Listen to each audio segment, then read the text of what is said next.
Okay, this is Mrs. Murdock, and I'm continuing my discussion about chromosomes. We're going to talk about homologous chromosomes now. Homologous chromosomes.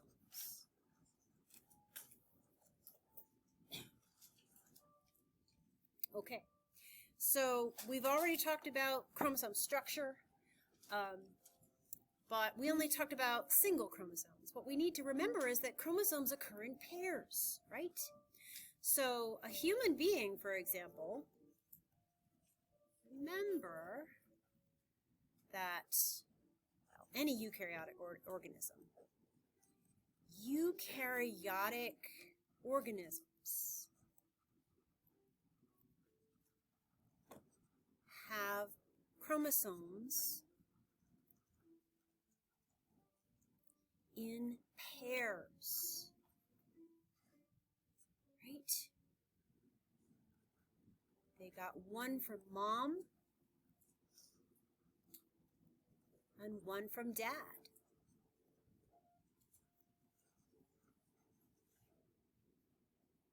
So, for example, humans,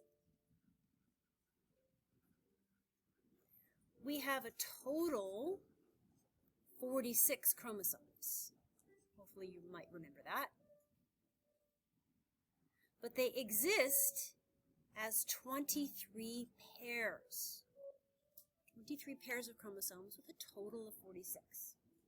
In every single one of your body cells, that's what you have in the nucleus.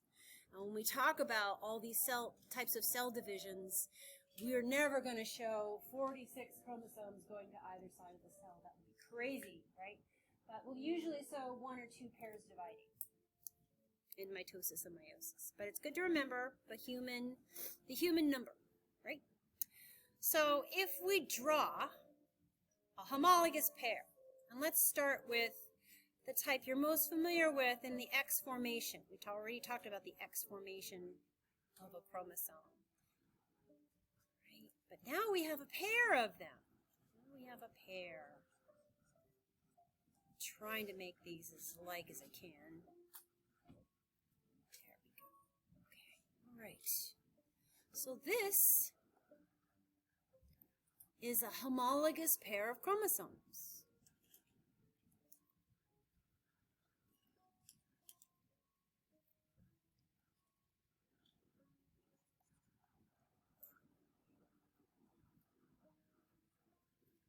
And if you remember what we talked about last time, would this be before or after mitosis?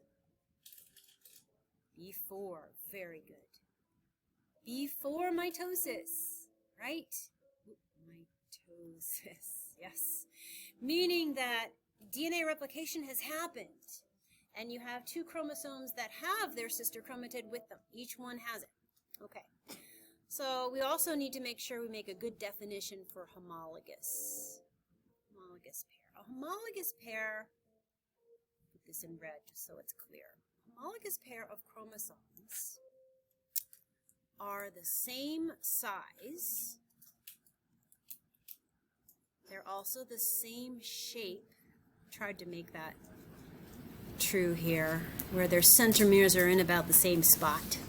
The same length, all of that. And they carry genes for the same traits.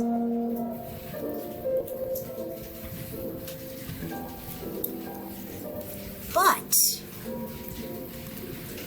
here's the difference.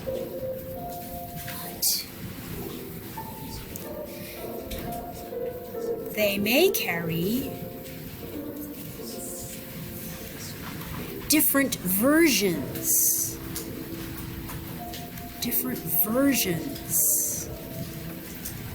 of those traits.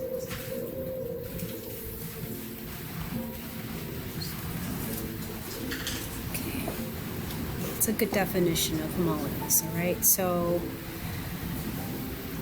we still have the histones in there. We still have a centromere here and here. We still have sister chromatids present. All of those things are still the same. So let's say that this particular chromosome here came from this person's father. And this chromosome here came from this person's mother. So you've got a paternal and maternal pair of chromosomes.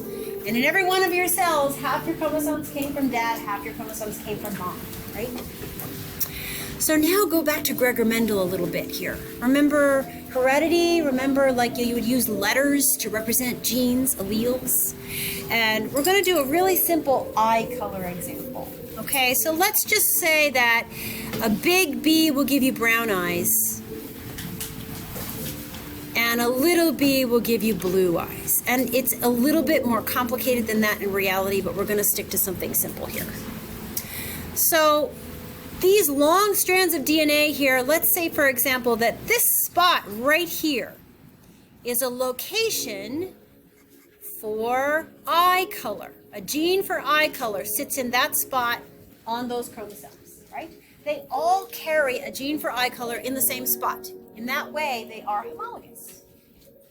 But let's say that dad had blue eyes. So the only gene that he could have here to give to his child would be a little b. And if this is an identical copy, then that's also going to be a little b, right? Because these are sister chromatids. And let's say that mom had brown eyes. So she gave her child the gene for brown eyes, which is a big B. And they would both be the same because these are sister chromatids. Okay. So this cell right now would give this person that genotype, wouldn't it? A heterozygous genotype. I know we're going a little ahead of things here, but hopefully you remember that. And this person with these genes would have what color eyes? Brown eyes, exactly, because brown is dominant. Good, yes. Okay, so this person has brown eyes. And in this particular cell, right now they've got an extra copy of that allele. Do they need it? No. The only reason this cell has two copies is probably because it's getting ready to divide. So now, this cell is going to go through mitosis. Let's see what happens, right? It's going to go through mitosis, or meiosis. We'll stick with mitosis for now. And now you only have,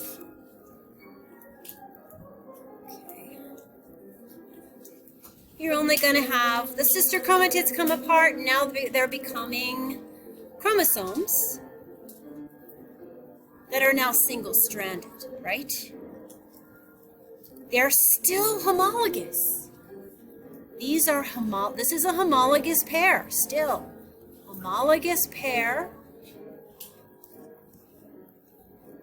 But now, only one copy. Only one copy of each gene. Right? Because mitosis has happened.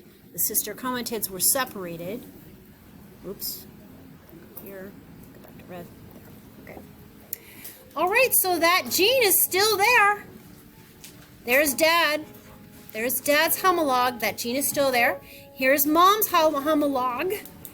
That gene is still there for her. So this person still has big B, little b in this cell that has been made by mitosis. Mitosis creates identical daughter cells. You still have big B and little b in there. They're just single-stranded. Okay. Right.